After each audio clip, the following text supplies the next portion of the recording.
Hello friends, welcome back. In the previous videos, we have seen the problems related to the direct formula oriented approach. Okay, now let us continue with that.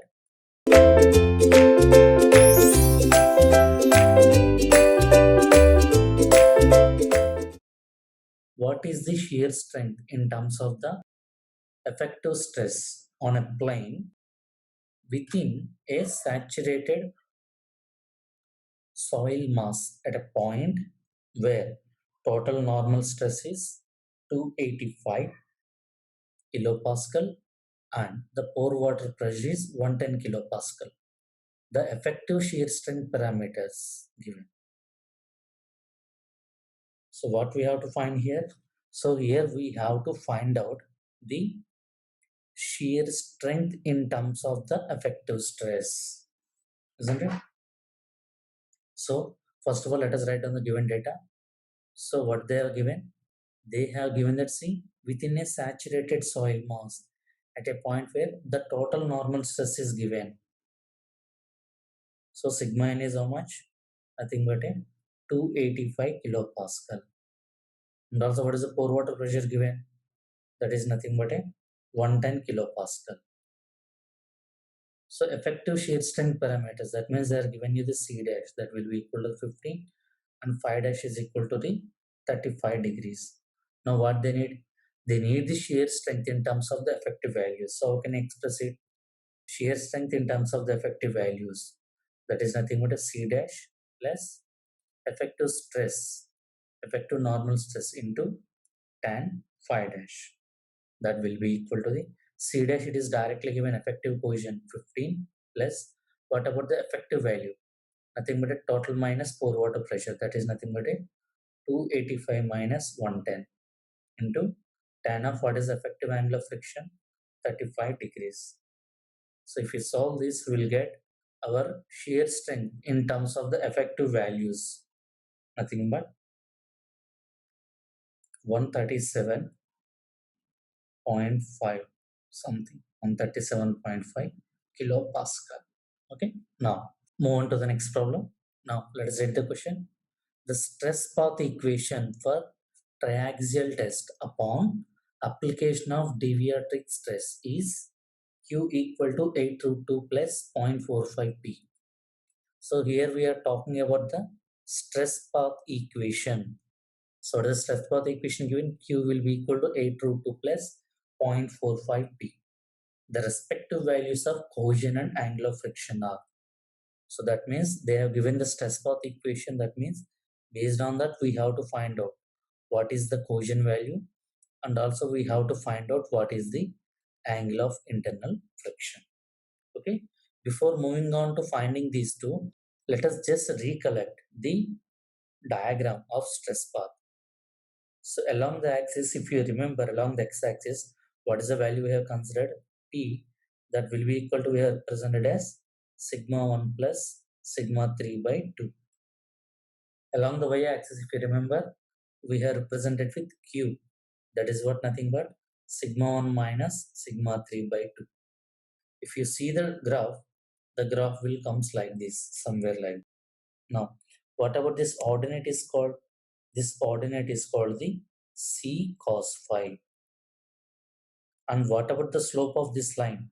If I represent the slope of line is nothing but beta, then I can say that tan beta is nothing but a sine phi. So this is what nothing but our stress path diagram. Now, from this, if I compare with these parameters, I can write it down that my Q that will be equal to C cos phi plus P sine phi. Now, compare this relation. If you compare this relation, what is the magnitude of C cos phi? So if I compare this relation, I can write it down as 8 root 2. If I compare this here, then what I can write it down? I can write it down my sine phi is equal to 0.45. So if I solve this equation, I'll get my phi value. So it comes as around 26.7 degrees. So similarly, if I substitute this angle here, that implies C into cos of 26.7, that will be equal to 8 root 2. Then if I solve this, then I'll get my cohesion as that will be equal to 12.7 kilopascal. So if you want to solve this problem, either you should remember this diagram or you should remember this equation. If you can't remember these two, then we may not get the solution here. Understand? Now move on to the next. Okay, now read the problem. So what is the given data? A drained triaxial compression test. So here we are talking about the drained triaxial compression test on a saturated clay yielded effective shear strength parameters. That means let us write it down. Effective cohesion is given as how much? 16.5 kilopascal. Effective angle of internal friction is given as how much? 26 degrees. So what they need? Consolidated undrained. So see, consolidated undrained. So CU test on an identical sample of this clay at a cell pressure of 100 kilopascal. So if I look this in a different way, first of all, I have taken some clay and I have conducted drain triaxial test. So based on that, I have obtained some effective parameters. Now what I am taking the same soil and I am conducting the CU test. And I have observed that my cell pressure is nothing but a minor principal stress. It is obtained to be 100 kilopascal. And also it is developed a pore water pressure of 55 kilopascal. Now what they want? We have to find out the deviator stress. So as we know the effective stress parameters, then what is the equation if I express in terms of the effective stress? I can write it down as sigma 1 dash, that will be equal to sigma 3 dash into tan square of 45 plus 5 by 2 plus 2c dash into, so here as I am talking about effective measurement, I am talking of 5 dash, again tan of 45 plus 5 dash by 2. Now what we have to find? We have to find out the deviator stress. So can I find the deviator stress? That is what nothing but the difference between the major principal stress to the minor principal stress. That is what nothing but my deviator stress. Now I already know what will be my effective minor principal stress. That is what nothing but a sigma 3 dash. How can I write it down? That is what nothing but a sigma 3 minus u. That will be equal to 100 minus 55. That is what nothing but a 45 kilopascal. That's it. Substitute the values in this equation. So here it is nothing but a sigma 1 dash. That will be equal to, just now we have obtained effective minor principal stress 45 into tan square of 45 plus what is the effective fraction is given, 26 by 2 plus 2 into effective cohesion is given as 16.5 into tan of again 45 plus angle of internal friction effective value 26 by 2. Then if you solve this, we are getting this effective major principal stress as around 168 point something 05 kilopascal. Now our task is not to find the major value. Our task is to find out the deviator stress. From this, how can I find out my deviator stress? That is what nothing but a difference between the effective major principal stress to the minor principal stress. So as I'm talking about major, sigma 1 dash. So that will be equal to, and just now we have found out the major value. How much we got? We have got this value as around 168.05 minus what about the minor value?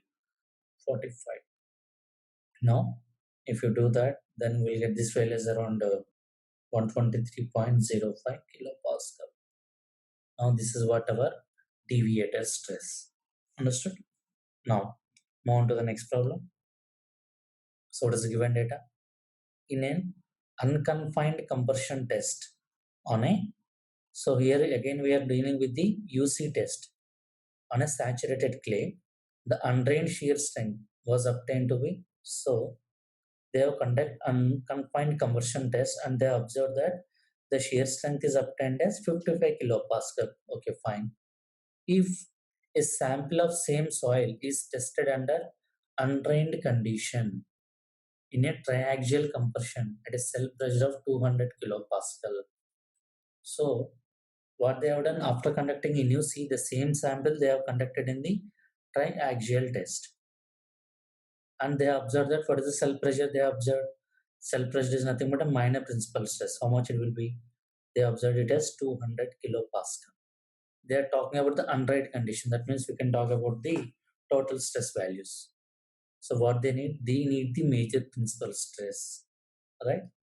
Now we are talking about the saturated clay. We are talking about the undrained test on saturated clay. Then if you are conducting undrained test on saturated clay, then what about your 5U value? That will be equal to 0. Always remember, undrained conditions for saturated clay, your 5U will be equal to 0. Now if I write down the failure equation, sigma 1 that will be equal to sigma 3 times of tan square alpha f plus 2c tan of alpha f. So what about the alpha f? That is what nothing but a 45 plus 5 by 2. If 5u is equal to 0, alpha f equal to 45. What is tan of 45? 1. So this values goes to 1 and this values goes to 1. Now what about the equation? Sigma 1 will be equal to sigma 3 plus 2c. Now we know sigma 3 directly given 200. So if you want to find the sigma 1, then you should know the cohesion value. So how can I find the cohesion value? So if I'm talking about the clay, what about my shear strength equation? I can represent in terms of C plus sigma tan phi. That means if it is a clay, what about phi value 0? So the descent term goes to 0. That means indirectly they are given the cohesion value, how much it will be? 55 kilopascal. So what about your major principal stress? That is what nothing but a sigma 3. It is given as 200 plus 2 times of the cohesion, how much? 55. So 110 plus 200. Then plus what will be your major principal stress? That is what nothing but your 310 kilopascal.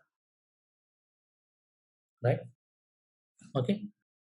In the next video, we'll continue some more problems. Thank you.